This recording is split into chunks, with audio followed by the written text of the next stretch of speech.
আসসালামু আলাইকুম। আজ আমরা দেখব অত্যন্ত ছোট একটা প্রপার্টি এবং অত্যন্ত গুরুত্বপূর্ণ, যেটা আমাদের ওয়েবের কাজটাকে অনেক সহজ করে দিবে। তো বাট এটা না জানলে আপনি পদে পদে বিপদে পড়বেন। সেটা আর দেরি না করে সেই কাঙ্ক্ষিত মুখটাকে একটু দেখে নিই। এটার নাম হলো জেড ইন্ডেক্স। আসলে জেড ইন্ডেক্সটা আবার কি, ছোট্ট একটু ডিসক্রিপশন দিয়ে বলে দিই জেড ইন্ডেক্সটা আসলে কি। এখানে দেখুন, the Z index CSS property set the Z order of position element. অর্থাৎ আমাদের যে HTML এর যে এলিমেন্টটা, এটি জেড ইন্ডেক্স দিয়ে জেড অনুযায়ী অর্ডার সেট করে পজিশনের। এটা আপনারা বুঝলেন না তো, একটু কঠিন লাগতেছে, বাট আমি যখন কাজ করব তখন বিষয়টা বুঝতে পারবেন, অনেক ইজি। এখানে এর কাজ সম্পর্কে একটু বলে দিয়েছে যে overlapping element with a large index cover the with a small one. অর্থাৎ এটা ওভারল্যাপ হবে, একটার উপর আরেকটা উঠে পড়বে, কি হিসাবে লার্জটা উঠে পড়বে, দেন স্মলার, অর্থাৎ স্মলারটার উপরে, স্মল ভ্যালুর উপরে লার্জ ভ্যালু যেই এলিমেন্টটা দেয়া থাকবে সেটা এই স্মলটার উপরে উঠে পড়বে। তো সেটা আমরা প্র্যাকটিক্যালি চলুন দেখব, কোড করে করে বিষয়টা আমরা প্র্যাকটিক্যালি কোড করলে অবশ্যই এটা কনসেপ্টটা সুন্দরভাবে ক্লিয়ার হবে। তো চলুন, আসলে আপনাদের গিট সম্পর্কে নতুনভাবে বলার কিছুই নেই।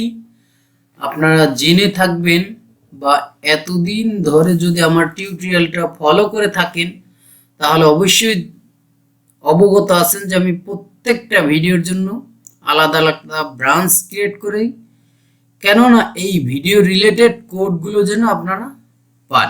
এবং এটা আমি আশা করি যতদিন আমার ইউটিউবে ভিডিওটা চলবে ততদিন আপনারা পাবেন। অনেক ক্ষেত্রে অনেক সময় দেখা যায় যে অনেক ডেভেলপারে কোড করে সোর্স কোড দিয়েও দেয়, বাট সেটা কেউ দেখতে পারে না। তো ওই দেয়াটার কোনো লাভ নেই।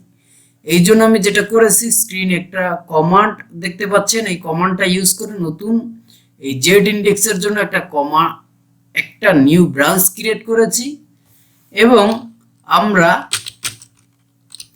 কোড ডট দিয়ে এন্টার দিলেই আমাদের সেই কাঙ্ক্ষিত ভিএস কোডে চলে আসলাম। দেখুন, এখানে আমরা আজকে যেই বিষয়গুলো কাজ করব তার কিছু এই রিলেটেড কিছু সিএসএস দেয়া আছে। অবশ্যই সোর্স কোডগুলো তো আপনারা পাচ্ছেনই। তো এইখানে দেখুন, এরপরে HTML ফাইলে দেখুন প্রিভিয়াস পর্বের যেই কোডগুলোই আছে ওইগুলোই আছে, আমি এখানে চেঞ্জ করিনি। এখানে অবশ্যই আমরা যেহেতু জেড ইন্ডেক্স নিয়ে কাজ করি, জেড ইন্ডেক্সটা আমি লিখে দিতে পারি। ওকে, সেভ করলাম। আমরা আউটপুটটা দেখি। এখানে আমাদের ফাইলটা রান করতেছে।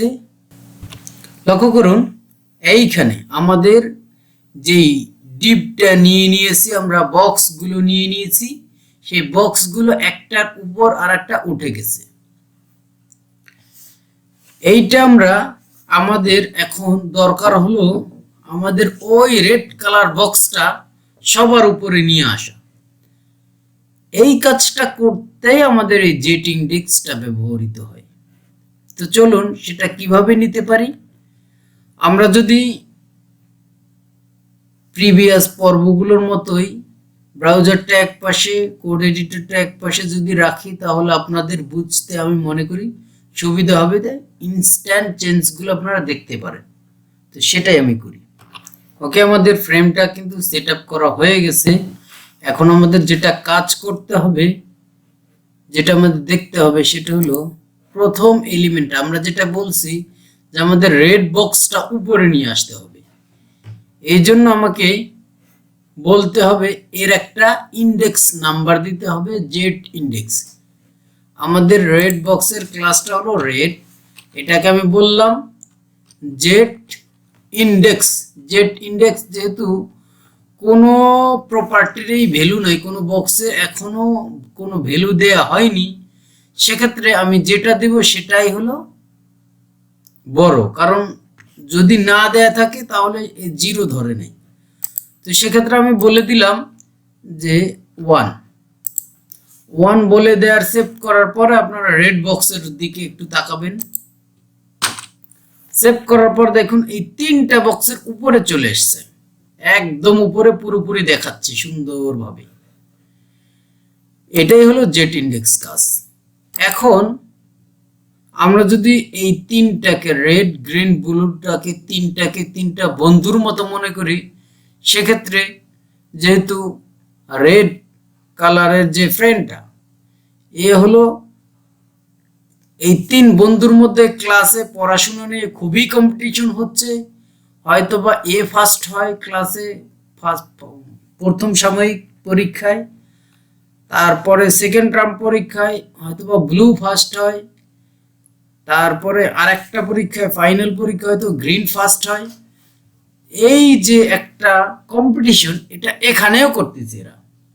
তো কি করলো, রেড যেহেতু উপরে চলে আসলো, একটু গ্রিন জেদ ধরছে, এই বেটা তুই আমার নিচে ছিলি উপরে চলে গেলি। এই জন্য এ বলল যে ভাই আমি উপরে চলে যাব। তো আমি উপরে চলে যাওয়ার জন্য আমি তোর উপরে নাম্বার নেব, যখন দিব হলো এর চেয়ে এটা হলো 1 ভ্যালু আছে, এটা 2, যখন 2 দিয়ে সেভ করলাম দেখুন এই সবার উপরে চলে আসছে। এখন আপনারা হয়তো বা নিচে বুঝতে পারতেছেন না, এটার উপরে গ্রিন, গ্রিনটার পরে রেড, রেডের পরে গিয়ে আমাদের ব্লুটা, যাই হোক এই সুন্দর করে উপরে চলে আসছে। এখন ব্লু কি করলো, ভাই আমি তো আগে ফার্স্ট ছিলাম, আমাকে কেন তলে ফেলে দিলি, তলে দ্যাট মিনস নিচে। তো এ কি করলো, হেই বেটা আমি কি করেছি, আমাকে নিচে ফেলাইলি। সে জেদ করে খুব পড়াশোনা করলো, খুব পড়াশোনা করার পরে সে মার্ক পাইলো সর্বোচ্চ মার্ক। সে কি করলো, এরা হলো 3-এর মধ্যে 1 পয়সার জন, 2 পয়সার জন, এ করলো আমি 3-3ই নেব। 3-এর মধ্যে 3 নিয়ে গেলে পরে এ কিন্তু সবার উপরে উঠে চলে আসছে। এইভাবে আপনারা যেই কোনো জিনিস কিন্তু এভাবে জেড ইন্ডেক্স দিয়ে উপরে নিচে করতে পারেন। এখন যদি রেড আবার বলে বা গ্রিন আবার বলে যে এই আমি আবার নিচে পড়ে গেলাম, 3 দিলে হবে না, কিন্তু এর ভ্যালুর চেয়ে একটু বেশি দিতে হবে। দেখুন যখন পর দিছি সে সুন্দর করে আবার গ্রিন কিন্তু উপরে চলে আসছে। এইটাই হলো মূলত জেড ইন্ডেক্সের ভ্যালু, জেড ইন্ডেক্সের মূল কাজ। আমি আশা করি আপনারা যারা বিগিনার আছেন আমি ভালোভাবে আপনাদের বিষয়টা বুঝাতে পেরেছি, বাট এটার যে কি কি কাজ এইটা আমি আপনাদের এখন বলে বুঝাতে পারবো না। বাট এটা যখন আমরা কাজ করব, HTML টেমপ্লেট ক্রিয়েট করব, CSS দিয়ে সেটাকে ডিজাইন করব, তখন আপনারা এটা হারে হারে বুঝে যাবেন যে এটা আসলে কি জিনিস। হারে হারে বুঝে যাবেন বলতে একটু মন খারাপ করেন না, হারে হারে বলতে এটা একটা হুমকি স্বরূপ হুমকি দেওয়া হয়, আসলে এটা হুমকি না। হারে হারে আমি এখানে বোঝার গুরুত্বটা বুঝিয়েছি, যেটা আপনারা একবার খুব ভালোভাবে বুঝতে পারবেন যেটা আসলে কিভাবে কাজ করে। তারপর আপনাদের একটু স্যাম্পল দেখিয়ে দিলাম আসলে এটা এইভাবে কাজ করে। তো সকলকে অসংখ্য ধন্যবাদ। আমাদের এই জেট ইন্ডেক্স পর্বটা আপনারা এনজয় করতেছেন, ফিল করতেছেন এবং সাথে আপনারা শিখতেছেন। শেখার ক্ষেত্রে যদি কোনো ধরনের প্রবলেম হয় আমরা তো পাশে আছি, আর আমাদের পাশে থাকার লিঙ্ক আপনারা অবশ্যই দেখে নিতে পারেন যে আমাদের কুইক ডেভেলপমেন্ট প্রোগ্রামিং কমিউনিটি, এবং সাথে আমাদের ফেসবুক পেজ তো আছেই। আপনাদের নতুন করে কিছু বলতে হবে না, আপনারা লাইক কমেন্ট শেয়ার যারা না করে থাকেন তারা তো অবশ্যই করবেন, এবং এখন পর্যন্ত যারা নতুন যারা সাবস্ক্রাইব করেননি তাদের কাছে অনুরোধ থাকলো অবশ্যই এই রকম গল্পের ছলে প্রোগ্রামিং শেখার ইন্টারেস্টিং ভিডিও যদি আপনারা কন্টিনিউ পেতে চান, অবশ্যই চ্যানেলটা সাবস্ক্রাইব করে রাখবেন। আল্লাহ হাফিজ।